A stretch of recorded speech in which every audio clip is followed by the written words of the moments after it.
What's going on, guys? Sly here, back at it with another Destiny 2 beta video. So, hope everyone out there is enjoying the beta. And even though there really isn't that much to grind on besides PvP, there are a couple of things you can check out in the Inverted Spire strike, along with a little bit of exploration, should you find yourself bored.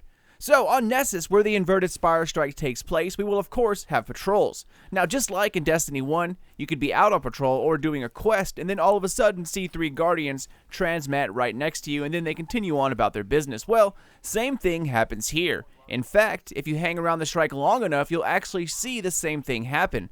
I loaded into a game where a guy was on the far right side just looking around, but he had like a bluish gray name bar instead of the usual color it is for members of your fire team. So there was 4 people in that map. Thought that was pretty neat. But in any case, the area where we load into, the start of the Inverted Spire, is actually part of the open world of Nessus. Now, it has been sort of like cut out of the open world and then dropped into a separate instance. In fact, right before you scan the Vex column to make the bridges appear and continue on with the strike, there's actually a transmat location to your very far left side. I'll show you that here in a second. So this is probably a mission point, or at least the start of a patrol. In any event, just because it's cut off, there are still some things you can do to get around it and have a look. But first, let me show you some of the secrets you can find and do while at the start of the strike, as well as a few things to take a look at. Also, we'll speculate about a quest, but more on that later. So, at the start of the Inverted Spire strike, you will either see nothing off to your right, or you'll see like a war going on with a bunch of Cabal and Fallen battling it out. The Fallen, they look really different this time around. There's a couple of new enemies in there you could take a look at. A Wretch and an Invisible Vandal that is super lethal, known as a Marauder. They have a shrapnel launcher and some have a staff with arc blades on the end. And the invisibility this time around, it is way harder to see them than in Destiny 1. Add the fact that these new Fallen enemies are super quick, and at times they just simply disappear.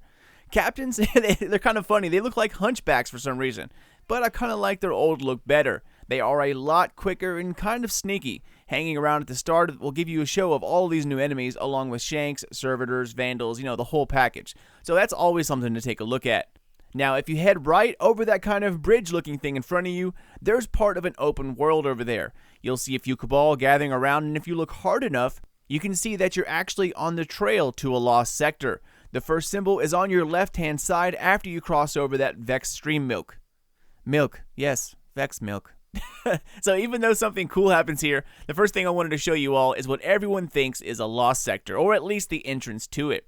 As you progress down that path, you'll see another symbol on the rock face here.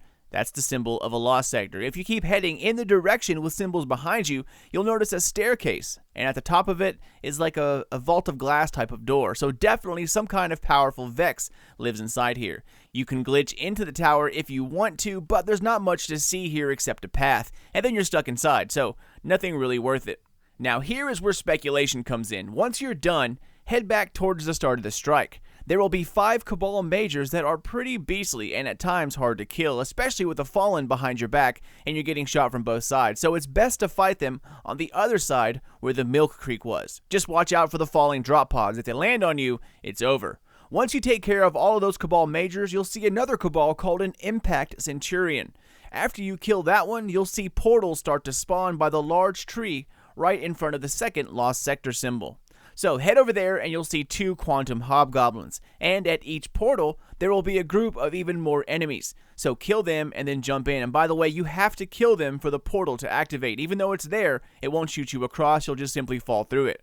At the other side, once you jump in, you'll see 2 more Hobgoblins. Go ahead and kill them as well, and then take the portal back over to the other side. You'll land once again and then do the same thing. After the 3rd portal, Vex Majors will start to spawn, and they're called Storm Minotaurs.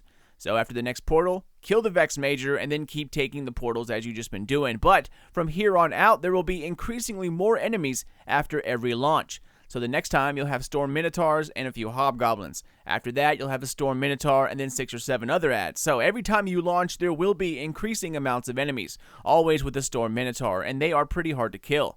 Then finally, after a few times back and forth, you come to your last Vex Major, and then it simply ends.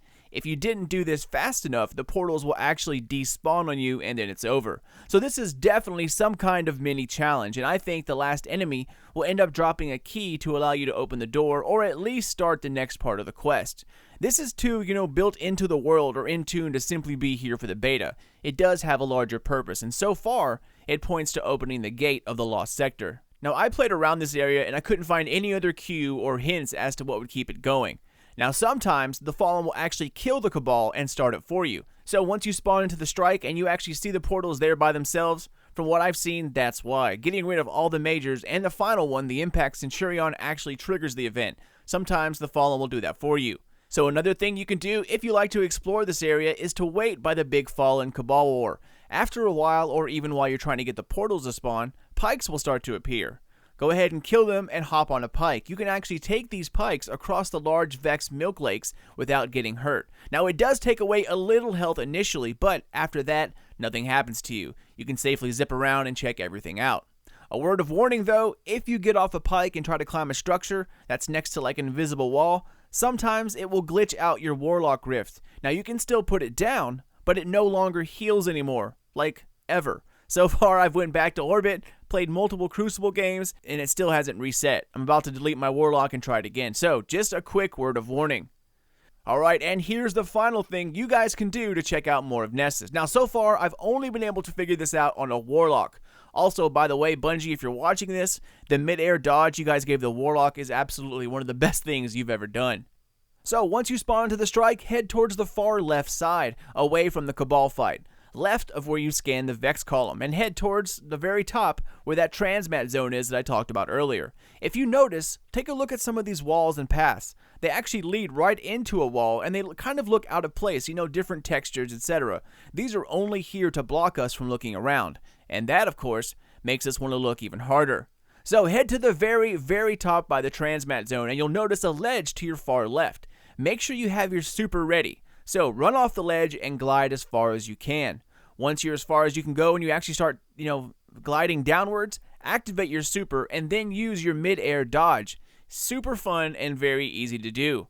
After that, just walk over the side and go ahead and take a look around. This is part of the open world, and once you get to the end, you can see that this thing was basically pulled right out of Nessus and dropped in for the beta. You can actually see the different textures they cut away to, pluck this whole area out. Once Destiny 2 ships, you'll actually be able to take this further, but I'm thinking that the reason why they blocked this off to begin with is because of that massive ship right in front of us. I believe that is Exodus Black. We already know we have to go to Nessus in order to rescue Failsafe, so the ship is definitely here, and I think it's right in front of us. But that's it, guys. Just a couple of cool things you guys can do to take a look at while you're in the beta. Nothing earth-shattering, but nonetheless, still just as cool.